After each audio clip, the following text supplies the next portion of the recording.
가을 장마가 계속 이어지는 것 같습니다. 제 방에서 제의를 빌면서 준비하다 보니 또 비가 옵니다. 가시는 길만큼은 좀 살짝 그때라도 그쳤으면 좋은데 오늘 전국적으로 비가 온다라고 그럽니다. 이 가을비는 뭐 그렇게 크게 도움이 되지 않는다고 그러는데 곧 끝이고 여러 가지 비 피해로부터 우리가 잘 안전하게 지낼 수 있으면 좋겠습니다. 오늘 복음 말씀을 통해서 예수님께서는 유다인들이 지켜왔던 전통, 그 중에서도 정결례에 관한 부분들을 바리사이들하고 이렇게 논쟁 아닌 논쟁을 좀 벌이게 됩니다. 사실 전통이라고 하는 것, 그것에는 참 좋은 면도 있지만 그 전통을 자칫 외형적으로만, 겉으로만 지키기 시작하면 문제가 발생할 수 있는 거지요. 어디든지 학교에 가면 교훈이 있습니다. 그 학교의 교육 이념이나 또 그 목표를 한마디 표로 이렇게 잘 정해놓은 것들이 있고, 교실에 가면 급훈이 있고, 우리 성당은 뭐 당훈 뭐 이런 건 없겠지만 우리 성당에서만 느껴지는, 구로삼동 성당에서만 느껴지는 좋은 전통들은 참 많은 것 같습니다. 서로가 서로를 정말 아껴주고 또 서로를 이렇게 챙겨주고 하는 그런 친교의 일치의 모습, 이것은 아마 많은 우리 신부님들 얘기, 또 우리 수녀님들 얘기하실 때 다른 본당에서는 없는 우리 본당만의 좋은 모습, 꼭 전통이라고 하기엔 그렇지만 참 좋은 모습인 것 같습니다. 그렇게 좋은 모습들을 잘 지켜내려오고 이런 것들이 참 좋겠지요. 집안에 가면 또 가훈이 있잖아요. 그 집안에서 뭐 윤리적으로나 생활 지침 안에서 좋은 것들을 이렇게 추려서, 그래서 저도 복음을 묵상하면서 우리 집에, 우리 본가에 가훈이 있었나라고 생각하면 딱히 가훈이라고 정해서 붙여놓은 것은 없었지만 부모님이 늘상 강조하셨던 것이 무엇일까 생각해 보니 항상 감사하며 기도하라였습니다. 그래서 어떤 상황에서든지 감사 기도를 먼저 바치고 늘상 하느님께 의탁하는 것, 그것이 아마 우리 부모님으로부터 물려받은 좋은 전통이 아닐까 생각해 봅니다. 그래서 우리 가족이 가장 좋아했던 성경 구절 중에 하나를 꼽으라면 데살로니가 전서 이렇게 5장 16절에서 18절, 옛날 버전으로 항상 기도하십시오, 늘 항상 감사하십시오, 늘 기도하십시오, 어떠한 처지에서든지 뭐 감사하십시오. 이 구절이 참으로 머릿속에 많이 남는 것 같습니다. 이렇듯 전통, 이것은 우리 안에 자연스럽게 누구 한 사람에 의해서 시작됐다라기보다 뭐 아버지의 아버지, 가족의 가족, 그렇게 또 모든 이들의 안에서 자연스럽게 하루 내려오면서 좋은 전통들이 쌓였겠지요. 유다인들 안에도 좋은 전통들이 참 많이 있습니다. 그리고 오늘 한 움큼의 물로서 손을 씻는 정결례라고 하는 그 전통 역시 이제 율법으로까지 규정될 정도로 참 좋은 전통이었습니다. 쉽게 생각할 수 있는 것이 그 중동에 먼지가 많은 곳에서 외출해서 들어오면 식사를 할 때 뭐 꼭 먼지가 아니더라도 요즘에는 식사 전에 꼭 손을 씻는 것이 당연시 되는 것처럼 하지만 그 유대인들의 그 전통 안에 손을 씻는 것만큼은 참으로 중요한 그런 의식 중에 하나였던 거지요. 이 물도 귀한 나라였기에 그 유대 율법에 보면 물을 많이 쓰는 것도 아닙니다. 한 움큼의 물로 손을 이렇게 들고 위에서 물이 아래로 이렇게 해서 딱 씻는, 그렇게 해서 그 규정대로만 지켜야만 손을 씻는 정결례가 그렇게 지켜지는 것처럼 아주 세세한 것 하나하나가 다 지켜지고 있었습니다. 그렇다면 바로 이 정결례 안에서 이 바리사이들은 어떤 모습으로 이 정결례 그리고 율법 계명을 지키고 있는가? 오늘 1독서에 나오는 신명기에 보면 하느님께서 유다 백성, 이스라엘 백성들에게 그 내가 명령하는 것을 보태지도 말고 빼지도 말고 그대로 지키라고 하시죠. 바로 이 바리사이들은 구약의 신명기의 그 율법을 아주 충실히 지키는 것은 좋은데 보태지도 않고 빼지도 않고 잘 지키는 건 좋지만 그 안에서 이제 지켰냐 안 지켰냐 요것만이 관건이 되었습니다. 그러다 보니 안 지키는 사람은 죄인 취급을 하는 거죠. 율법을 지키는 것이 선이고 율법을 지키지 않는 것은 악이었습니다. 그러니 악한 사람은 율법을 지키지 않는 사람, 유대인 중에서도 율법을 지키지 않거나 당연히 다른 민족인 이방인들은 율법을 지키지 않기에 악한 사람이라는 논리를 가지고 있었죠. 그러다 보니 전통 안에서 이제 제일 좋은 것들은 사라지고 외적이고 지켰냐 안 지켰냐만 그렇게 관건이 되기 시작합니다.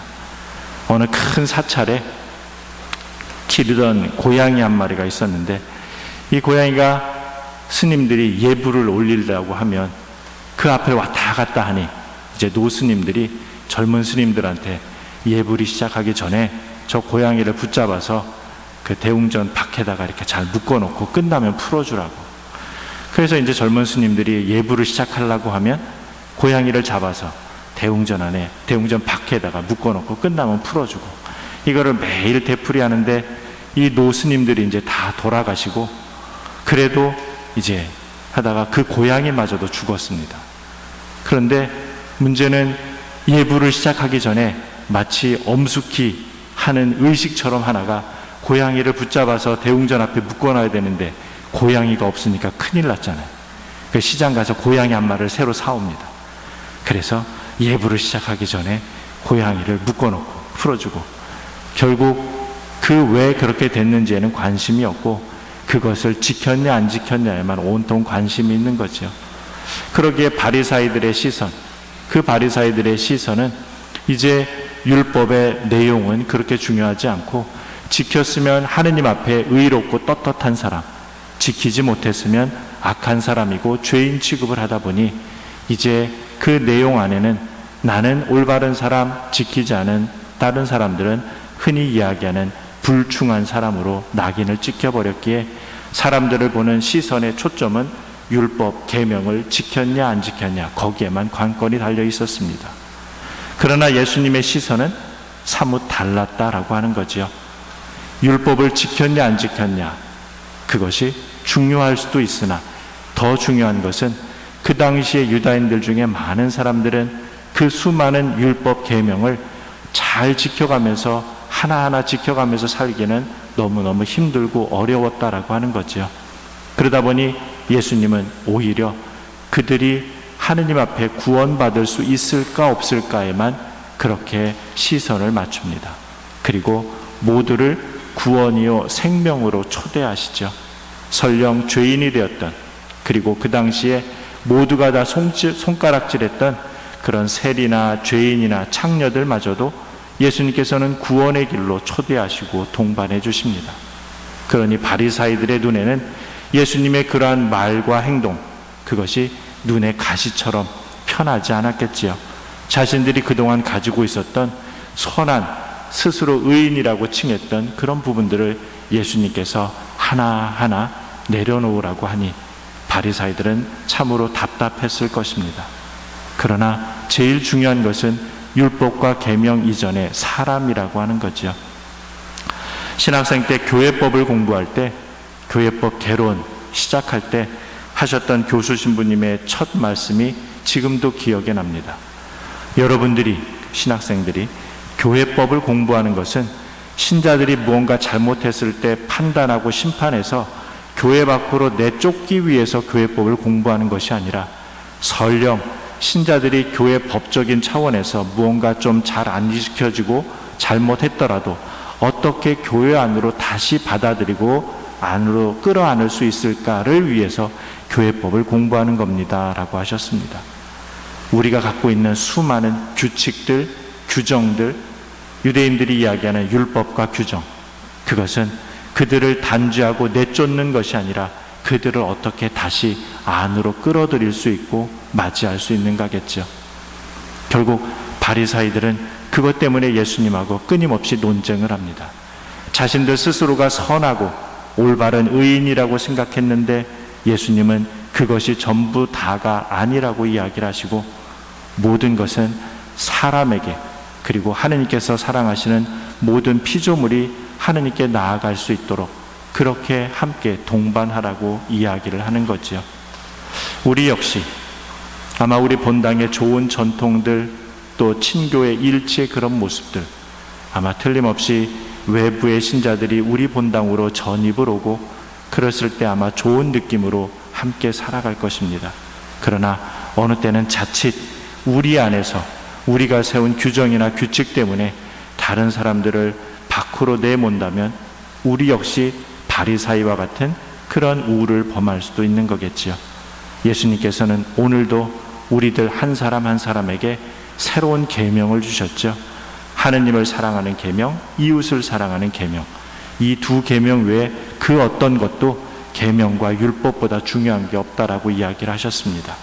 그러기에 연중 제22주일을 보내고 있는 우리는 하느님 사랑이 너무너무 충만하고 그 충만함을 이웃 사랑으로 실천하고 있습니다.